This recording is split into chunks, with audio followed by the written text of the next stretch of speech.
All right, so Asus has a series of gaming laptops that they call the Strix lineup. And this is a series of devices that tend to be focused more on performance and value instead of being like super thin and super portable. The Strix devices tend to be a little bit thicker and have slightly better performance than their thin and light stuff. And at the very top of the Strix lineup is their premium flagship model. It's the Scar edition, and that's what we have here. So this device has features and some upgrades in it that don't appear on any of the other Asus devices. In fact, some of the stuff in here doesn't exist on any other gaming laptop on the market, and I think it's a pretty interesting device. Now, the exterior of this laptop has a couple design elements that are unique to the Scar version. So we have this reflective ROG logo that lights up, and you can change the colors or you can have it completely off in the software. And there's also this back cap which comes off. It's attached magnetically, but you can swap it out to different shades of gray. Like there's no colored options, but they just attach magnetically and they actually look pretty nice. And I think it's a simple way to be able to customize the actual physical appearance of the device. I do wish it came in colors, like they just have the gray one, a silver one, and this translucent smoked gray version. I think having color options would have been nice, but you can always spray paint it if you really want.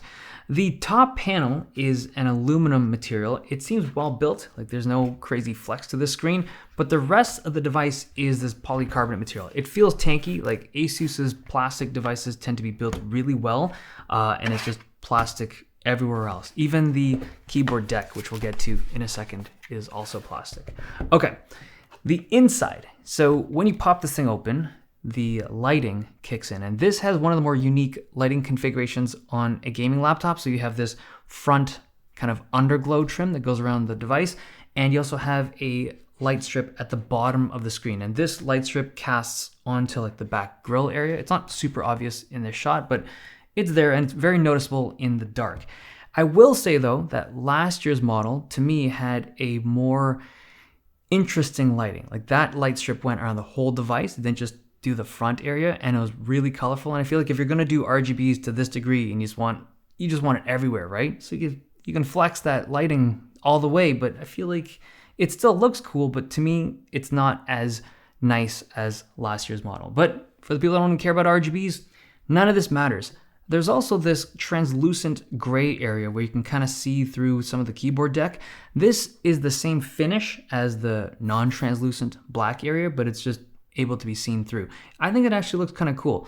The disadvantage, I would say though, is that the material that they use or seemingly had to use to be able to achieve this translucency is very prone to fingerprints. Like this thing shows fingerprints immediately. So it's kind of a trade-off. If you have super greasy hands, you're probably going to hate all the smudges that appear in your device, but I think it looks quite nice.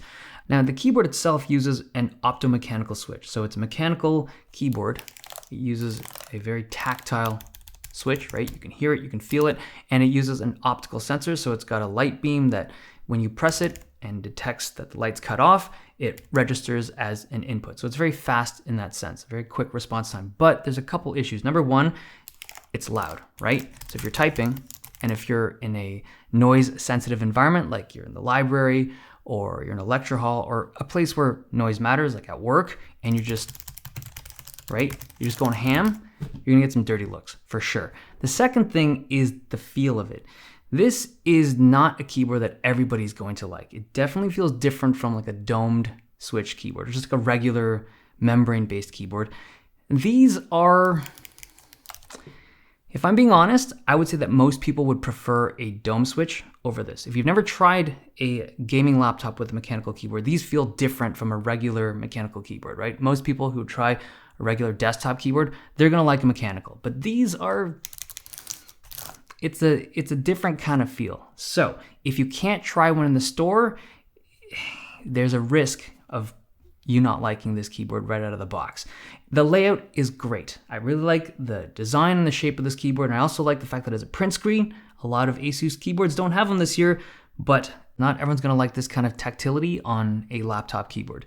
The power button up top doesn't have a fingerprint sensor. I was hoping it would. Actually, I thought it would because so many other devices from Asus have it this year, but this one still doesn't. And the touchpad or the trackpad, This is slightly different this year. So they've removed the physical left and right buttons. It's now just built right to the trackpad. It's still a glass surface. It tracks nicely, but it's a little bit louder because the button mechanics are right, the standard click. And there's also a num lock, so you can hold it and now you have access to a number pad if that's something that you use frequently. Now on the side here, you'll see this red plastic, they call it a keystone or a keystone 2. This feels a little bit gimmicky to me. It's basically you load up your personal settings and then when you place it in, you get an audio cue. And then now your personal settings will load on the device. It's, like I said, gimmicky, but if that's your kind of thing, it's available. But you can always just remove it and just not use it, which is probably what most people would do. Okay, let's talk about performance because this is stacked with all the good stuff. AMD's 5900HX and an RTX 3080. Very powerful stuff. However, it doesn't run the fastest. It's really good, but I do think there's a couple problems. Number one, the cooling on this system is just enough. And in a 15-inch device that isn't super thick, it is a challenge to cool this stuff properly, especially if you have the high-end configuration. The second thing is that there's no mux switch. So the GPU isn't connected directly to the display on the screen. So you get a slight dip in performance. I feel like currently in 2021, most of the premium devices out there, even the ones from Asus, have that direct connection. This one doesn't. It's very, very slight, but it is a dip in performance compared to the best stuff out there. That being said, it still has excellent performance, and even the fan noise is quieter than I thought it would be. If anything, I feel like they could ramp up that fan a little bit louder, because even on turbo mode, it's quieter than you might expect, but you can crank it up pretty aggressively in manual mode. There are still no ports on the right side of the device, so if you're right-handed and you're using a mouse or any kind of peripheral, you have to route the cable from the left or the back of the device, where you'll also find the AC adapter as well as your Ethernet port. It doesn't support Thunderbolt 3 on the USB-C, but you can charge it with 100-watt power delivery if you need to in a pinch. I think that's basically all of the exterior.